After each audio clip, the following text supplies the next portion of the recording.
अपने संसदीय क्षेत्र वाराणसी के 50वें दौरे पर पीएम मोदी। सीएम योगी ने पीएम मोदी का किया स्वागत।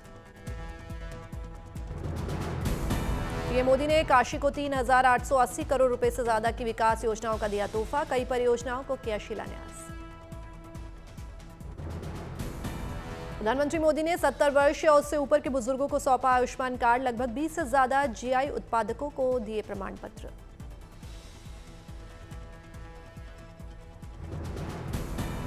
पीएम मोदी ने कहा, मैं काशी के प्रेम का कर्जदार हूं। काशी मेरी है और मैं काशी का हूं।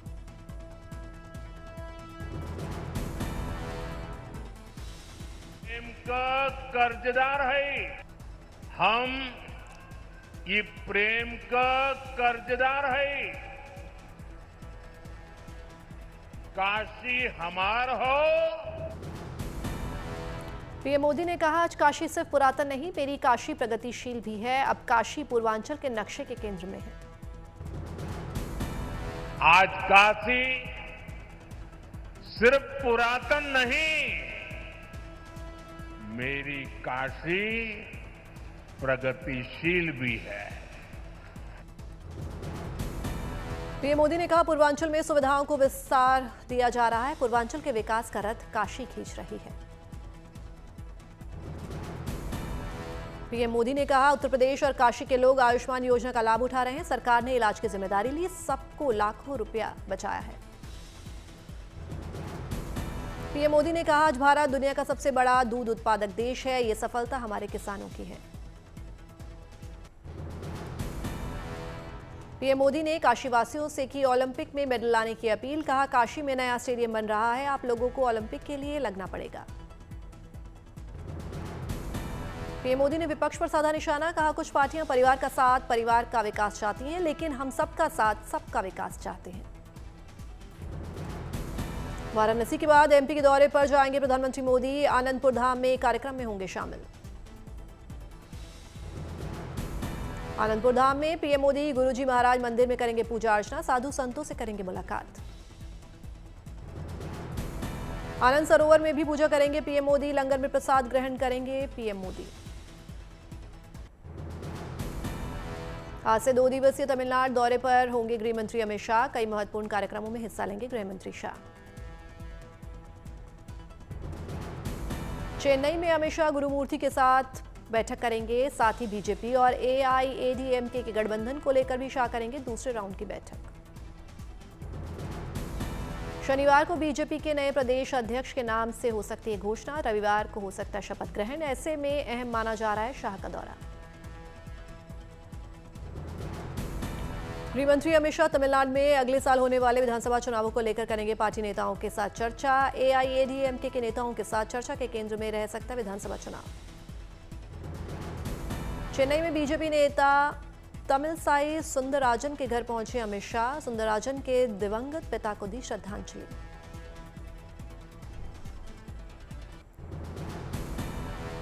तो अब राणा से एनआईए की पूछताछ शुरू। एनआईए के अधिकारी कर रहे हैं राणा से पूछताछ।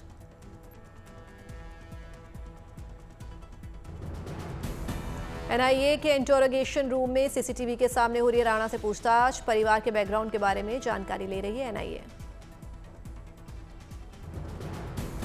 26/11 हमले को लेकर राणा से भी पूछताछ। लश्कर के ताइबा से संबंध के बारे में भी पूछताछ। एनआईए हेडक्वार्टर्स के ग्राउंड फ्लोर पर सेल में रखा गया है तबू राणा को। सीसीटीवी कैमरे से लैस है ये सेल। सूत्रों के मुताबिक राणा के सेल के अंदर जाने की इजाजत सिर्फ एनआईए के 12 अधिकारियों के पास।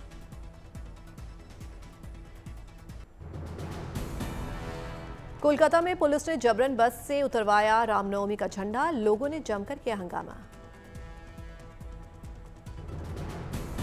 रामनवमी का झंडा उतरवाने पर भड़की बीजेपी। कहा, यह आस्था का अपमान, हिंदुओं का अपमान है।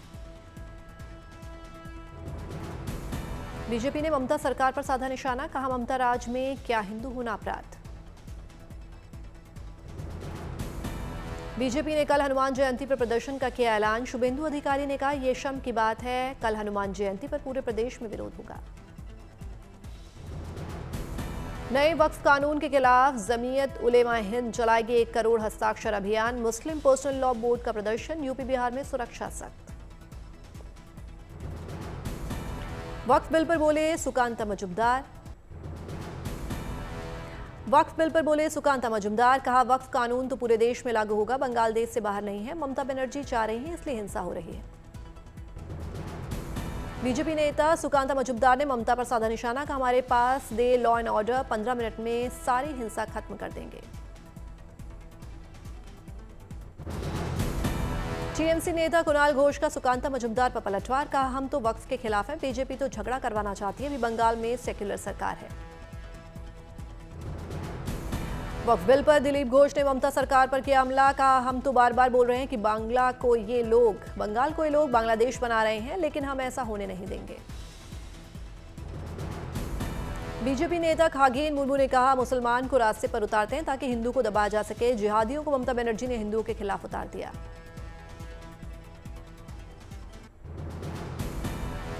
उत्तर प्रदेश समेत दिल्ली एनसीआर में खुशगवार वीकेंड के आसार, लोगों को गर्मी से मिली राहत।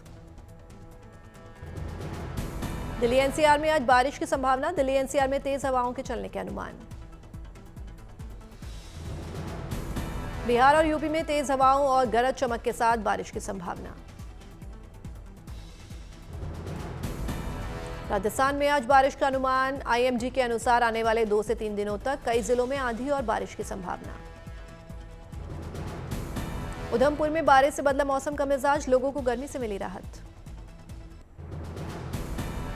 उत्तराखंड में आज के लिए मौसम विभाग ने जारी किया ऑरेंज अलर्ट, तेज हवाओं के साथ कई जिलों में हो सकती है बारिश। आपदा प्रबंधन विभाग ने सभी 13 जिलों के डीएम को लिखा पत्र, आंधी तूफान से लोगों को सुरक्षित रखने के लिए दिए दिशा निर्देश। हिमाचल प्रदेश में मौसम विभाग ने अगले 2 दिनों के लिए जारी किया येलो अलर्ट, राज्य के कई जिलों में मौसम का बदल सकता है मिजाज। हिमाचल के कई जिलों में आंधी तूफान आने की संभावना, साथ ही हो सकती है बारिश।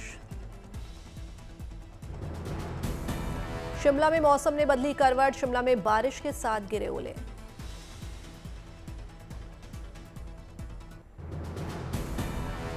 देहरादून में हुई झमाझम बारिश, पारा लुढ़कने से ठंडा हुआ मौसम। जमशेदपुर में आंधी चलने से टूट गए पेड़, आवागमन सड़क पर हुआ बाधित। चमोली में भारी बारिश के चलते पहाड़ का मलबा सड़क पर आया, सड़क पर तेज बहाव में बह रहा है पानी, कई वाहन पानी में फंसे। लोगों के घरों और दुकानों में घुसा बारिश का पानी, पानी के चलते अनाज हुआ खराब। रोहतास में आंधी तूफान के चलते भारी तबाही, ऑटो रिक्शा के ऊपर गिरा बड़ा पेड़।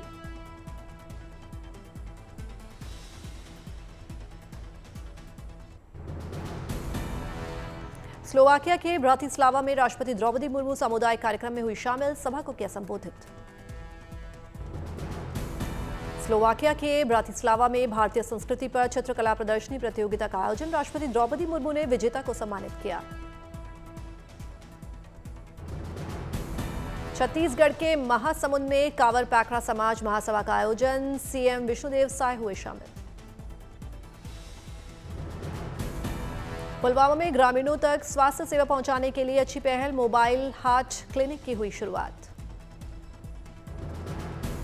मेघालय के सीएम कोनराड संगमा ने जटा और सिटुंग गांव का दौरा किया, ग्रामीणों से बातचीत की।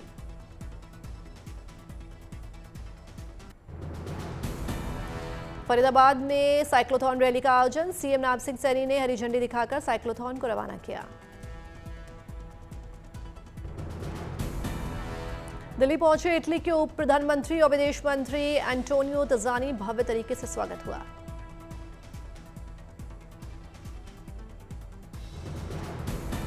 धनबाद में पुस्तक मेला में उमड़ी पुस्तक प्रेमियों की भीड़, लोगों ने कहा सोशल मीडिया के युग में भी किताबों का काफी महत्व है। गुजरात के अंबाजी में आदिशक्ति राष्ट्रीय महिला तीरंदाजी प्रतियोगिता का आयोजन, 28 राज्यों के 478 महिला खिलाड़ियों ने हिस्सा लिया। प्रतियोगिता में पश्चिम बंगाल, हरियाणा, पंजाब, महाराष्ट्र, दिल्ली, झारखंड, उत्तर प्रदेश की महिला खिलाड़ियों ने जीता पुरस्कार। मदुरई के श्री वीरम काली अम्मन मंदिर में पंगुनी उथिरम उत्सव की धूम, बड़ी संख्या में भक्तों ने किए विधि विधान से पूजा अर्चना और दर्शन। सैलानियों से गुलजार हुआ श्रीनगर, सैलानियों ने लिया शिकारा का आनंद। दिल्ली में ग्लोबल टेक्नोलॉजी समिट का शुभारंभ, विदेश मंत्री एस जयशंकर हुए शामिल। हैदराबाद में ज्योतिबा फूले जयंती पर कार्यक्रम का आयोजन, बीआरएस नेता के कविता हुई शामिल। आगरा में कानून व्यवस्था बनाए रखने के लिए पुलिस ने किया मॉक ड्रिल, जवानों को दंगा निरोधक गतिविधियों पर काबू पाने, आंसू गैस के गोले छोड़ने का दिया गया प्रशिक्षण। मथुरा से साध्वी हर्ष रिछारिया निकालेंगे सनातनी युवा जोड़ा पदयात्रा, 14 अप्रैल से शुरू होने वाली यात्रा का संभल में होगा समापन। लेह में खुबानी फूल उत्सव का शानदार आयोजन, सेना के जवानों ने स्थानीय लोगों को सम्मानित किया। तिरुचिरापल्ली में फ्लोट उत्सव का भव्य आयोजन, लाइटों से सजाई गई बोट।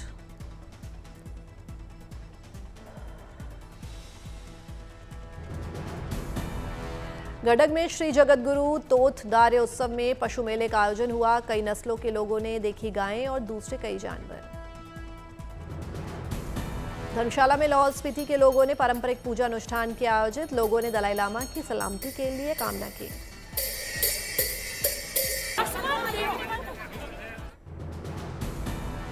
अलवर में 10वीं बोर्ड परीक्षा की कॉपी चेक करते नजर आए स्टूडेंट, माध्यमिक शिक्षा बोर्ड ने जांच के निर्देश दिए। जयपुर में सीएम भजनलाल शर्मा ने अधिकारियों के साथ की समीक्षा बैठक, पेयजल की डिमांड और उपलब्धता को लेकर की चर्चा। जयपुर में सीएम भजनलाल शर्मा ने मेट्रो परियोजना को लेकर की समीक्षा बैठक, मेट्रो के कामकाज का सीएम ने लिया जायजा लिया। धनबाद रेलवे यार्ड में लाभार्थियों को देने वाला अनाज बेमौसम बारिश में भीगकर खराब हुआ, शेड और प्लास्टिक नहीं रहने के कारण बर्बाद हुआ अनाज।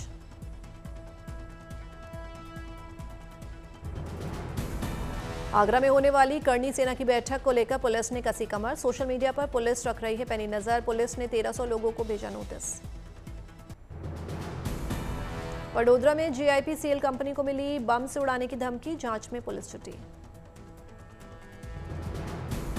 बैतूल में शराब की कीमत को लेकर दो पक्षों में मारपीट, पिटाई का वीडियो हुआ वायरल, दोनों तरफ से मामला दर्ज।